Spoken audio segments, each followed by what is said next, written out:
ஆயிட்ட நமசிவாய. அதாவது அன்றைக்கு வந்து அம்மாவோட ஆசிரமத்துக்கு ஒரு பெண்மணி வந்து அம்மா கட்டி பிடிச்சி அழுகிறாங்க. அதாவது தங்களுடைய குடும்பம் நாசமாக போனதுக்கு பக்கத்து வீட்டுக்காரன் தான் பில்லி சோனி மதுகள் பண்ணிட்டான் அப்படின்னு சொல்லிட்டு அம்மா நீங்கள் வந்து சங்கல்பம் பண்ணி அவங்கள ஏதாவது பண்ணுங்கம்மா அப்படி சொல்லும்போது அதுக்கு வந்து அம்மா சொல்கிறாங்கடா, நீ வந்து அதில் கவனம் செலுத்தாமல் மந்திர ஜபம் பண்ணு, இறை சிந்தனையில் அதிகமாயிரு அப்படின்னு சொல்கிறாங்கடா. ஸோ அதை சொன்னாலும் அந்த பெண்மணி அதை எதுவுமே கேட்காம அம்மா கிட்ட மறுபடியும் அவங்கள பற்றி குறை சொல்லி புலம்பிக்கிட்டு இருக்காங்க. அதை பார்த்துட்டு அம்மா கண்டிப்பான குரலில் முதல்ல நிறுத்தி நான் சொல்கிறத கேளு அப்படின்னு சொல்லி பேசுகிறாங்க. அதாவது சொல்லிட்டு என்ன சொல்கிறாங்கடா, அதாவது இப்போ வந்து நீ இன்னொருத்தவங்களை பார்க்கக்கூடாது, முதல்ல நீ உன்னை தான் மாற்றணும். அதாவது நீ உன்னை மாற்றினா தான் அம்மா சங்கல்பம் பண்ணாலும் அவங்கள முதல்ல என்னால் மாற்ற முடியும். ஸோ அதால் வந்து நீ உனக்குள்ளே தான் மாற்றத்தை கொண்டு வரணும்னு சொல்கிறாங்கடா. இப்போ வந்து எப்படி வந்து சூரிய ஒளி இருந்தாலும் நாங்கள் வந்து ஜன்னல் கதவு திறந்தால் தான் அது உள்ளுக்கு வர முடியும். அதே மாதிரி தான் நம்மளை மாற்றினா தான் அம்மாவாலே மற்றவங்கள மாற்ற முடியும்னு சொல்லி அம்மா சொல்கிறாங்க. ஸோ முதல்ல வந்து நம்மக்கிட்ட என்ன தப்பு இருக்குது நம்ம தான் முதல்ல பார்க்கணும். ஏன்னா மைண்ட் எப்போவுமே நம்ம மேலே தப்பு இருந்தாலும் சரி, மற்றவங்க மேலே தப்பு இருந்தாலும் சரி, முதல்ல வந்து மற்றவங்கள தான் குறை சொல்லும். எதுக்குமே மற்றவங்கள தான் அது குறை சொல்லும்.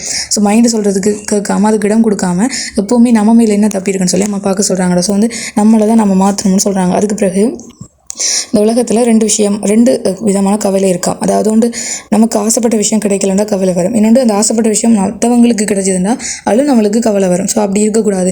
பொறாமப்படாமல் நம்மளுக்கு கிடைக்குதோ கிடைக்கலையோ மற்றவங்களுக்கு கிடைக்கும்போது அதை பார்த்து நாங்கள் சந்தோஷப்படணும்னு சொல்லி அம்மா சொல்கிறாங்க. அதான் ஒரு நல்ல விஷயம்னு சொல்லி அம்மா சொல்கிறாங்க. ஸோ வந்து ஓகேடா, நம்ம ஷாயா வாழ்க வளமுடன்.